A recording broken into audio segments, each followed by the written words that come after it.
In this hobby, it's really easy to get caught up in the thrill of the hunt and to perpetually be chasing the next amazing comic book haul. But it's also good from time to time to kind of slow down, step back, and just pause and reflect and appreciate all the amazing successes you've had in the past. And so today, we're going to do just that. And I'm going to show you some of my favorite finds and the best deals I've scored in the wild over the last several years. Check it out.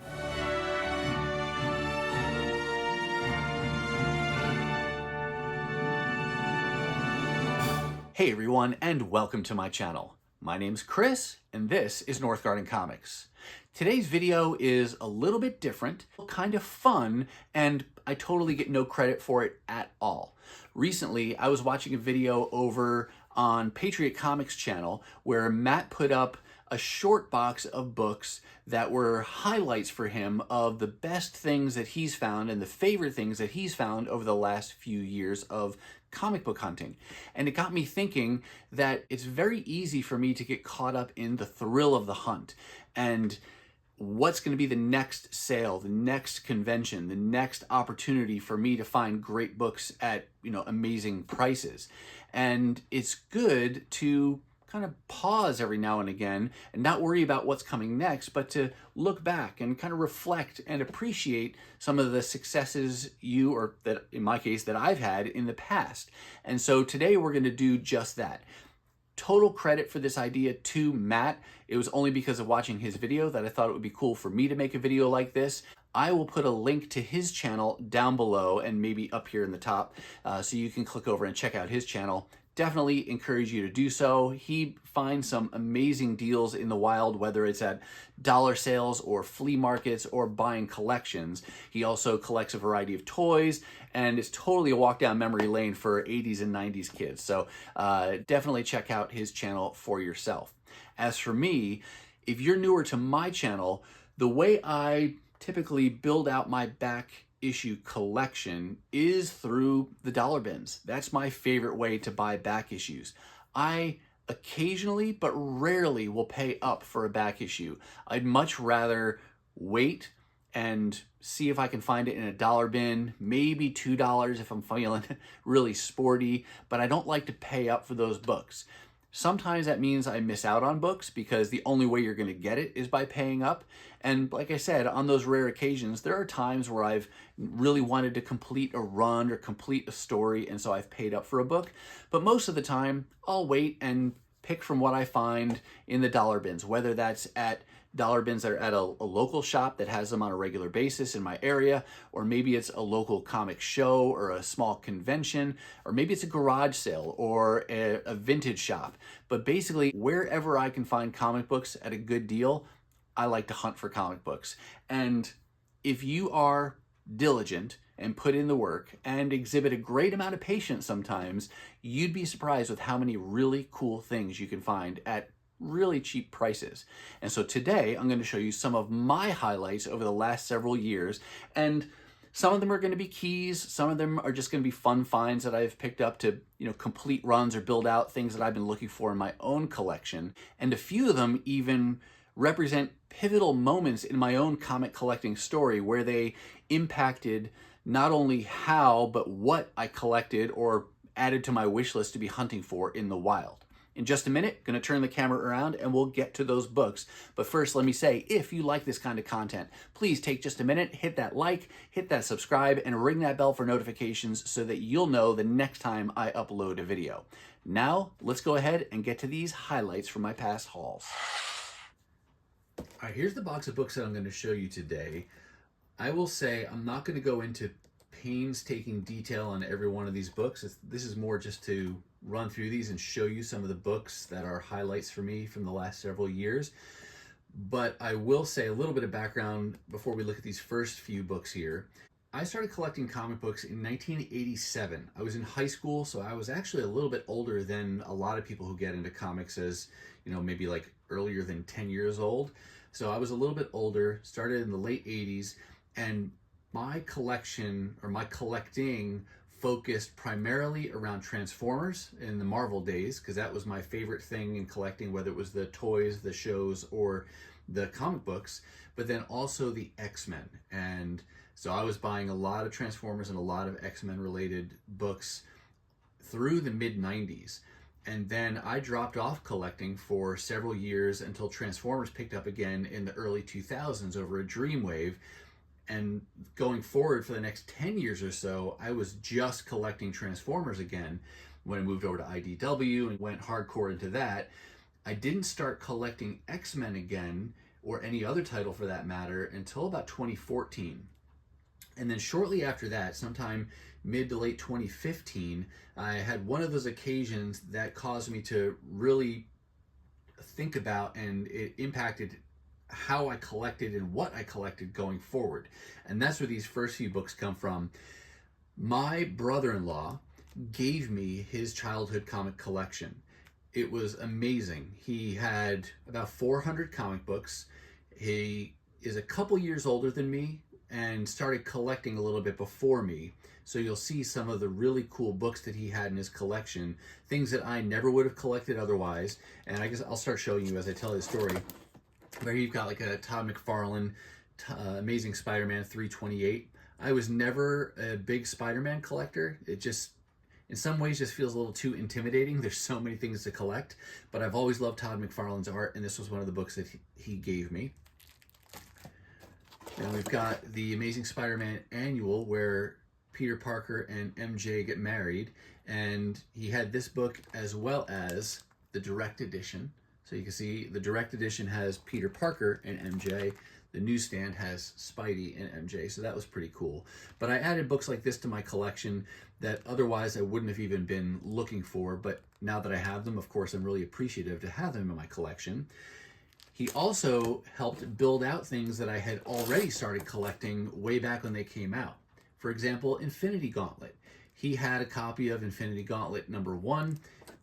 I did as well, so now I have 2 of those. Same with issue #2. He had a copy, and it's a duplicate to the copy I already have. But that's where my collection ended from the time. His went on, and he had #3, and I believe he may have had this #5 and this #6 as well. And then I had to afterwards go back and get #4. So there's an example. I just had the first couple issues, but because he gave me more momentum in building out that limited series, I went and said, all right, I got to complete this and I got to finish this run. So I was able to finish out the Infinity Gauntlet series, largely due to his kind of sparking that additional issues in my collection. Here's one that he gave me, Marvel Comics Presents, very famous story, Weapon X, and he had a couple issues, 73 and 74, that he gave me, and that jump-started my desire to build out this Weapon X story. As of today, I'm still short a couple issues. There's a couple that, you know, are pretty unlikely to be found in the dollar bins, but I'll keep hunting, and maybe someday I'll find them. But I have since built out most of this story, but it was jump-started again by that generous gift. You can kind of see some significant books here, but I want to highlight first, yep, #8. This was one of the books that he gave me. He had this that he bought either new or as a recent back issue back, you know, in the 80s. And that, of course, is the hardest book to find, most expensive book. I would not own a copy of this today if it were not for the generosity of that gift to me. But in addition to getting this book, I have since been able to build out the entire 12-issue limited series. And I've got these front and back. These are in Mylar, and then with a acid-free halfback in between. So I can put 2 books in a bag board combo. But I was able to build out this entire 12-issue run in the dollar bins. And some of it, I think, is a result of good timing, that maybe when I was building these out, they weren't capturing everyone's attention the way they might today, and so I was able to find them in dollar bins. But that was a great series to be able to put together, and again, I would not have built that out if it weren't for that jump start of that issue 8 generosity. He also gave me this copy here of New Mutants #87. This is the first appearance of Cable. His copy here is the second printing, which you can tell by the gold background. I had the first printing, but that's not a true duplicate, right? First printing, second printing, so I added that to my collection. He also was a collector of Silver Surfer and gave me this copy of issue number 34, and then I added that to my existing copy. Again, not a true duplicate because one's a newsstand, one's direct. And yeah, I'm one of those folks that says that's not a true duplicate. So if it's a book I want, I'm happy to have a copy of each version. And then he also had this issue 44, Silver Surfer, Volume 3, I think this is what this is called. This was my introduction to the character, and this is a volume that I have the most issues of, even from back then when I was buying comics, you know, this volume new and as recent back issues. Because of, again, that gift, it affected my desire to complete Volume 3. And so I have since been working on the rest of Volume 3, Silver Surfer, and today I only need 2 issues. I want to say they're issues 128 and then 146, but those are now the only 2 issues I need to complete that volume. And that 146, that's one of those examples where at some point, if I find it at a good deal, not saying a dollar bin, but if I find a good copy at a decent price, I would pay up for that if it comes down to that being the final book that I need to complete the volume. But for the rest, I'm happy to say that I've been able to piece together all the rest of this volume, all the holes that I had for, you know, $1 or less. Some other fun things he had: Teenage Mutant Ninja Turtles Adventures #1. I had a few issues of this series myself, but never had a #1, so that was a cool addition. And then some other bigger keys that he had.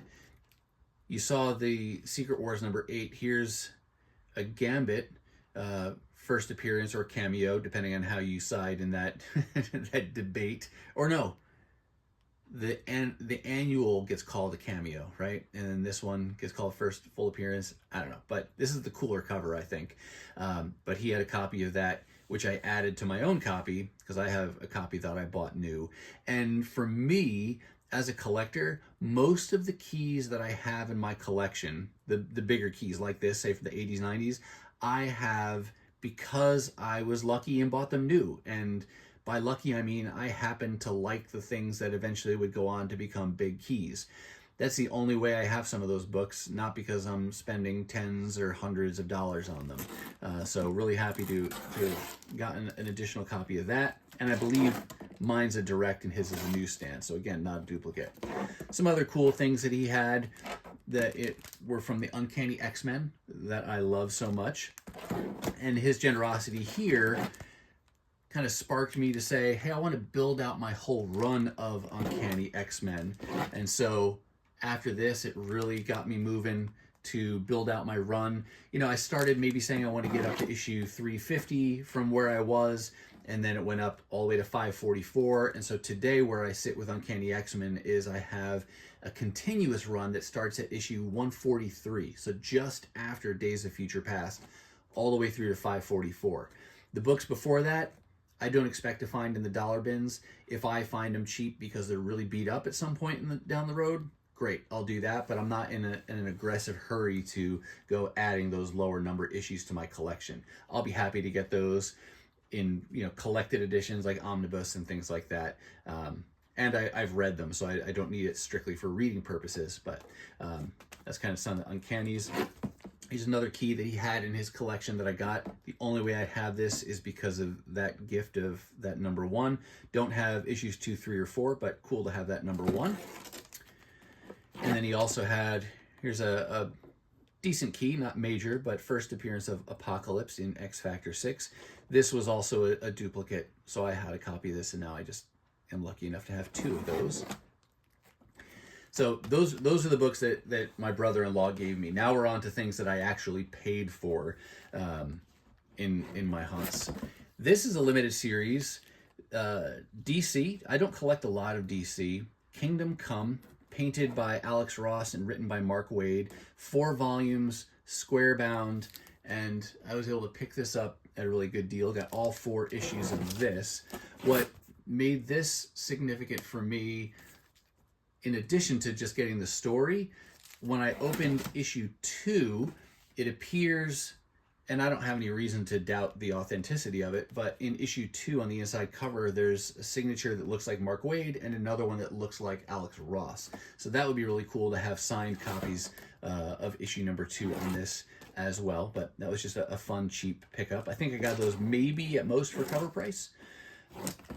Here's Dazzler number 1. And this was one where I didn't have any Dazzlers, but I found this for $1 at a sale, and I found issue 42. And so those are the 2 bookends of this first volume. And because I had the bookends, then I've kind of since been piecing this together. I have probably less than 10 issues to go to have this whole run, but you can find most of her issues for pretty cheap. So just a fun Bronze Age run to be hunting for, but that was a fun dollar find pickup. Here are some other cheap finds in the wild.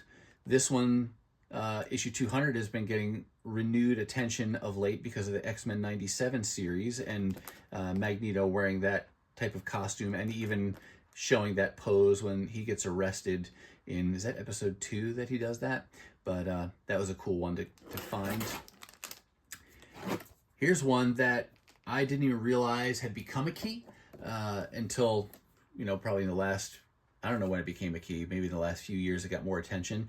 This is the first battle between Wolverine and Deadpool from Wolverine volume, it's his first ongoing, but issue number 88. I got this for 50 cents a few years back, just at a local sale or something like that. But that was a fun find. That was part of my effort just to build out my Wolverine collection. Wanted to get the first 100 issues or so, and because I had started back with number 1 and went for a while and wanted to fill in those holes.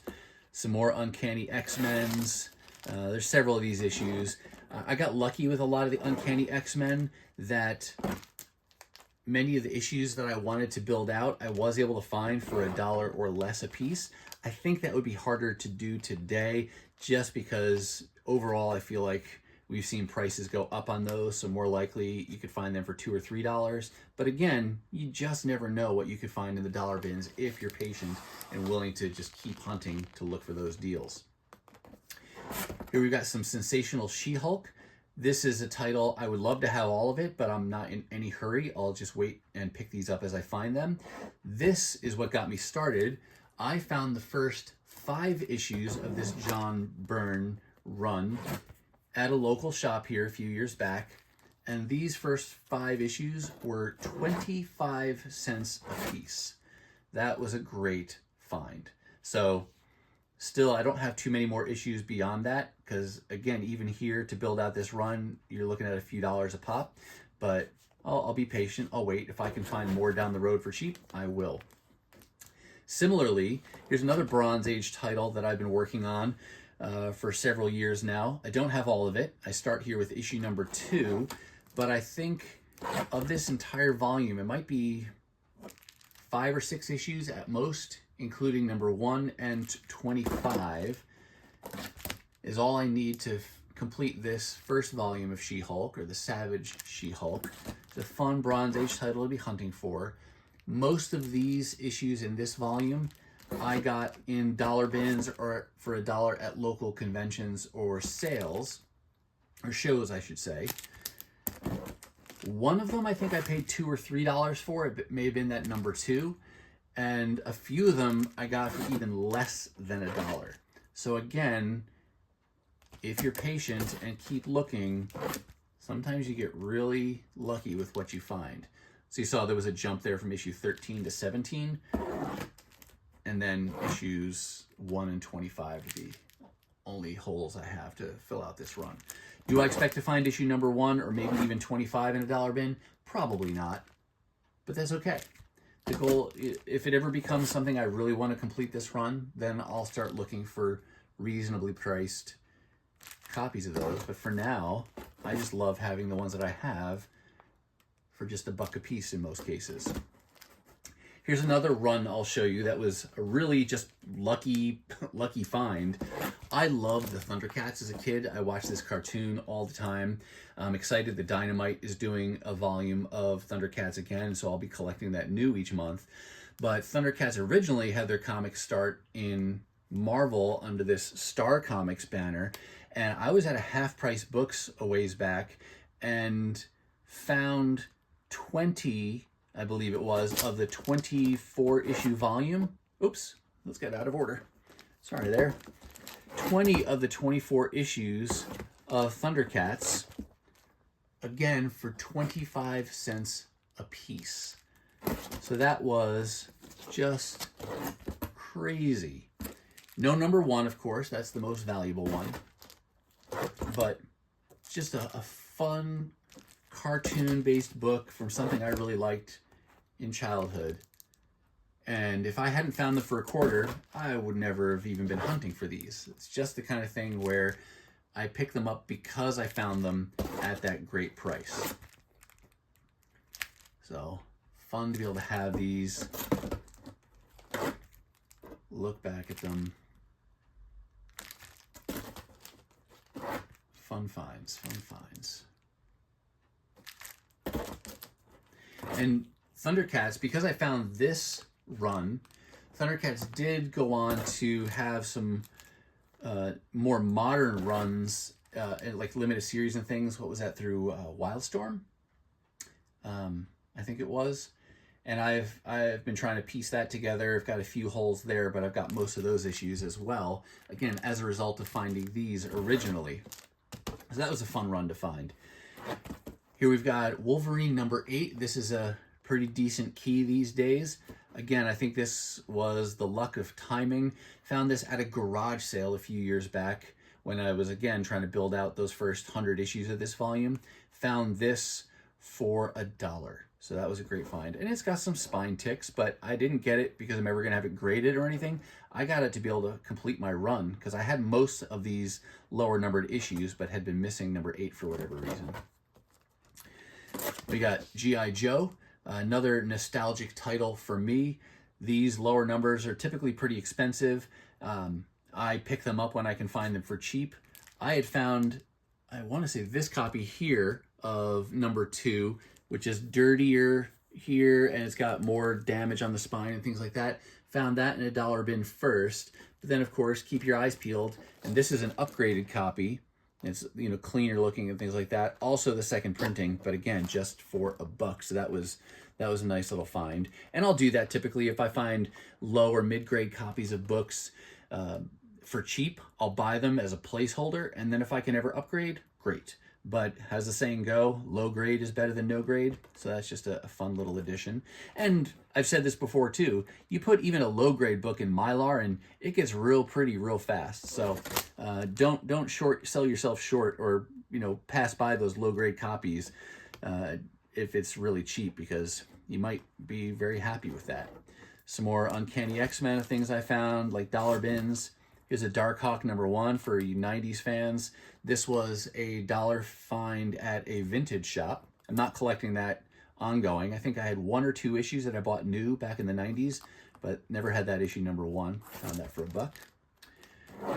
Some more of my Marvel Comics Presents Weapon X pickups that I got as a result of those earlier gifts. And yeah, I got those probably for $1 or so. Here were some good finds. I've never been a real avid Captain America fan, but I definitely go after certain stories, runs, not necessarily whole volumes. And the Winter Soldier story is one that I wanted to put together, that first story arc with the first 6 issues. And I was able to find all 6 of these, not at once. You can see this one hasn't even been rebagged and boarded yet. It was a $3 book, and then it went down to $1. Issue number 2, there's 3, 4, 5, that's still in its original bag, it's just $1. And then issue number 6. I think this is like, yeah, this is a variant edition, but that was just $1. And I would never expect to find that in a dollar bin today. But that was at I want to say it was a comic show. I have notes for all these things, where I bought them, when I bought them, how much I paid. I track all that stuff in my CLZ app. I use it like a journal almost of comic collecting. I just don't remember off the top of my head. But it wasn't at some really weird place like a garage sale where somebody didn't know what they had. This was at a comic show by a comic seller. and scored that for $1. So very happy to add that to my collection and get that story for $6. And then you've got a Death of Captain America issue, found that, and then one of the variants for that as well, probably $1 or so each for those. And then I talked before about low grade better than no grade. Here is a copy of Uncanny XMen, or at the time XMen, is number 25. Clearly a coverless copy, but otherwise complete. And I got this for 25 cents. I don't expect to ever have a nice complete copy with a cover and in nice condition copy of this book. But for 25 cents, of course I'm going to pick that up, even coverless. It's just great to have that in my collection. Similarly, here's X-Men 93. The 93 has been rubbed off by someone. This was also a quarter. I want to say this was at like a clearance sale hosted by Half Price Books. Before COVID, they used to do these every year. At the Minnesota State Fairgrounds, they would go to the grandstand, which is a huge indoor space, and they would load it with pallets and pallets of books of all kinds, including comic books. And comic books you could get for 25 cents or 50 cents a piece at these clearance sales. And it was great because you never knew what you could find. It was just all bulked together and you'd have to take the time to really dig. But that's where I found this copy of 93. This is the last issue that was a reprint issue before Giant Size X-Men, and then the all-new story started with Chris Claremont and X-Men 94. So another great find, again, just for a quarter, and I would never have it otherwise. Ooh, then am I losing stuff here? Some other X-Men books in here. Here's the first X-23 in the X-Men comics. That was just $1 or so at most. And then the other kind of significant event that affected not only what I buy, but how I buy, and what really got me started looking at places like garage sales, was this book and some of these next few books I'm going to show you. I went to a garage sale with a former coworker a few years back, and it was the first time I ever found comic books at a garage sale. And walked into this garage, the guy had like 7 to 10 long boxes of comics, and everything was just $1 a piece. And I was looking first and foremost for books that I wanted to add to my own collection, run fillers and story builders. Particularly here, I wanted to get these issues from A Death in the Family. I was able to get this copy of 426. Let's ship these. 427. Let's move this. And then 428, again, $1 a piece, because up until then, all I had was this one here, 429. So the one where Robin, he is dead. So I wanted to fill out parts 1, 2, and 3 of that. And I found those each for $1 a piece. And then I did look up, I don't know if Key Collector was around at the time. Maybe it had just started, but there were a few Green Lantern keys at the time. I'm not a collector of Green Lantern, but for $1 a piece, these were easy grabs. I will say that he did have some other books that I bought that I no longer have because I've sold them, and I've sold them to make money to be able to buy more comic books. And those were things like not all, but most of the Crisis on Infinite Earths story. I think it was actually 11 of the 12 issues I had. And after that, I was able to find the 12th issue in a dollar bin somewhere. But I have sold those off because I'm not a huge DC person, and I didn't want to hold on to books just to hold on to them. I figured they would serve me better by selling them and then taking those profits to buy more comic books, whether that's dollar books or an omnibus edition or something like that. So there were other cool things that I did find at that garage sale, and others that I can't show you because I don't have them anymore. I'm going to do just a few more books that are not in this short box. I'll pull them over now so I can show you these as well. Some of these are just fun finds, not necessarily valuable. Here's a Sleepwalker #1, another 90s nostalgia type of a book. Never collected this at the time, but it is kind of a cool cover. And I read the story. It's kind of a decent idea, I thought, you know, where when the guy falls asleep, this alternate personality or whatever comes out. But just happy to pick that up for $1. These next few were great finds. for any Teenage Mutant Ninja Turtle fans out there, I am reading the current IDW run of Turtles, but I'm collecting them in the form of the oversized hardcover collected editions, not really getting the single issues. But of course, as you can see by this in my hand, that doesn't mean I'm not going to pick up a single issue if I like it or if it's key when I find it. Here is the first appearance of Jennika as a human in issue number 51, and I found 2 copies of this for, I want to say $1, maybe $2 a piece, but I got those. And then here's issue 59. That's the death of Splinter. And then the other big key from that era, here's issue number 95. This is Jennika's first appearance as a turtle, when she actually turns into a turtle and gets the yellow bandana eventually. But again, for just $1. Those were great finds. These next 2 books are kind of funny stories, not big keys, and not super expensive books to begin with, but generally more than $1 book. This one is Excalibur 125. This was the final issue I needed to complete my Excalibur Volume 1, and I was starting to get impatient, and I found it for $5 at a comic shop, and I said, what the heck, I want the book, it's worth $5 to me, it's in really good shape, I'm gonna go ahead and buy it. So I did, and very happy with that, and I don't regret that decision. But I share the story because I want to say it was at most 2 weeks later. It might have been actually just 1 week later. I was at a different store for a different reason, and I found it for $1. And so just to share with you again, patience often pays off. If you're going to buy that book and pay up for it, go for it, but just be sure that you want to pay the price you're paying and are happy with the book you're getting. If you are, then great, no regrets.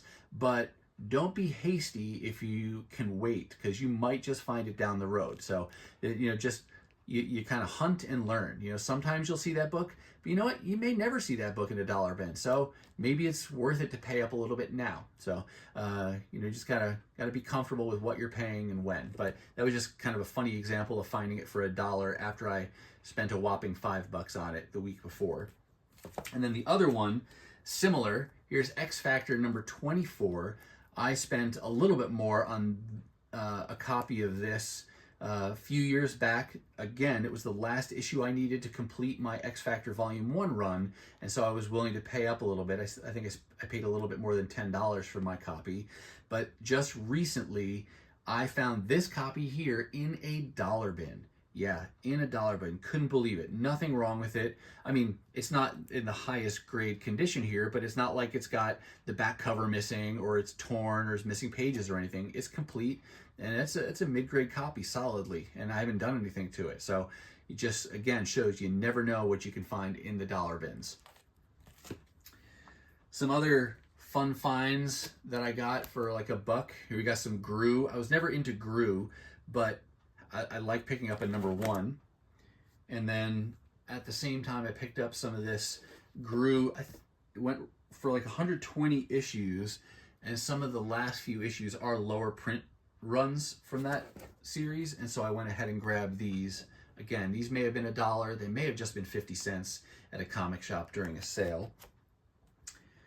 Not valuable, but 90s nostalgia. Here's Biker Mice from Mars. There's number 1. And then also number 2. And then we'll end here with some older books. I've got, well, some older books, a little bit more newer, and then we'll end with some old books. Here's Tomb of Dracula. Got a few issues from this run. There's 19, there's 45. I forget, there's a significance to this issue 19. There's a significance here to issue number 45, something to do with Blade, it seems. And then issue number 48. Is this his first solo adventure? I don't remember, but there's some, modest significance to those 3 issues of Tomb of Dracula. I think I got those at most for $1. They may have been 50 cents a piece, again, at a garage sale where a guy had a lot of older horror and kind of offbeat stuff, and picked up several things. At the time, I'll admit, I didn't know nearly as much about those books as I do now, and I still don't know a lot. But I think in hindsight, if I could find that sale today, I would have bought a lot more than what I even came away with. I did get, for example, a copy of Godzilla #1 from Marvel. I've since sold that. And some other things that I think I'll show you. If I ever do a part 2 of this, I'll show you some other really cool stuff that I found at that sale. But there was that. Not at that sale, but for $1.50, I got this Chamber of Chills #1. Got it because this came out my birth year and month, and it was just a cool #1. I said we'd have a little bit more modern. Here's Batman Beyond #1. This is the first issue from his first ongoing series. Here's an Ultimate X-Men #1. I only ever had the free comic book day version of this when it first came out, and I've since been able to find 2 copies of this in dollar bins. So again, patience sometimes pays off. And then here's one, Immortal Hulk, another modern key. I got this for 50 cents or $1 at a comic sale at a local shop. It was just there in the back issues when I got it. It does have, you may not be able to see it on the video here, but right here, there's a crease. This was actually folded up completely on the corner, but other than that, it's in really nice shape. It's a book that I would not have purchased otherwise. Just a great example of a good deal on a key. I'm not a Hulk collector otherwise, so just a fun addition to my collection. And then the last handful of books here to show you were super fun scores. I only bought them because of the artist and the price. Here we've got Fear. This is, some of these covers are Jack Kirby, and I think the interior pencils on all of them is Jack Kirby. And I think this is all reprints of a Silver Age kind of horror, sci-fi type of a series. But they had Fear #1, and this is the bag and board it came in. You can see it was just $1, so I've got to re-bag and board that. But they had issue #1, 2. Love that cover right there. 4, 5, 8, and then lastly, #9. So again, I never would have expected to find those. I wasn't looking for those. I was just going through the dollar bins, seeing what I could find, came across those, and Jack Kirby art reprints, $1 a piece. Super excited to find those things. So I guess if there's anything here to be taken away, if you're willing, take the time, go through those dollar bins, go through those 50-cent bins. You just never know what someone's looking to move at a really cheap price like that, just because they want to move it, and you can find some really cool things. And so yeah, that's part 1 of this highlights of past comic hauls. All right, that's gonna do it for me, and that's gonna wrap up this part 1, I guess we'll say, optimistically that there'll be a part 2 in the future, of some of the highlights of things that I've found in the last several years just by going to sales and shows, garage sales, and digging in those dollar bins. I do hope you saw something that you liked, and definitely thanks again to you, Matt, over at Patriot Comics, for sparking this creative idea. I love it. I think it's fantastic. If you're a YouTube creator out there, I encourage you to do something similar. Love to see the kind of books that you have picked up. Again, a link to Matt's channel down below. Check him out for yourself and subscribe to his channel. You won't be disappointed. Now, if you're not quite ready for the YouTube fun to stop, I have hand-selected a couple videos here for you to check out. As always, thank you so much for watching, and I'll see you next time.